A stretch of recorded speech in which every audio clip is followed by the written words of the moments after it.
إن الله وملائكته يصلون على النبي۔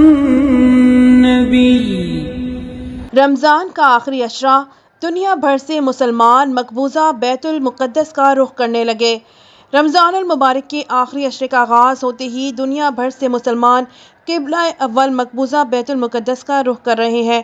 غاصب صہیونی ریاست اسرائیل کے زیر قبضہ بیت المقدس کا اسلام میں اہم مقام ہے۔ یہ مسلمانوں کا قبلہ اول ہے اور رمضان المبارک کا آخری عشرہ شروع ہوتے ہی اسرائیلی پابندیوں کو خاطر میں نہ لاتے ہوئے مشرق وسطیٰ سمیت دنیا بھر کے مسلمان مقبوضہ بیت المقدس کا رخ کر رہے ہیں۔ گزشتہ چند روز کے دوران 1 لاکھ سے زائد مسلمان مقبوضہ بیت المقدس میں نماز عشاء اور تراویح ادا کر چکے ہیں اور زائرین کی تعداد میں مسلسل اضافہ ہو رہا ہے۔ ہر سال رمضان کے آخری عشرے میں بڑی تعداد میں مسلمان مسجد اقصیٰ میں اعتکاف اور عبادات کے لیے جمع ہوتے ہیں۔ رمضان کے آخری جمعہ جمعۃ الوداع کو یوم القدس کے طور پر بھی منایا جاتا ہے۔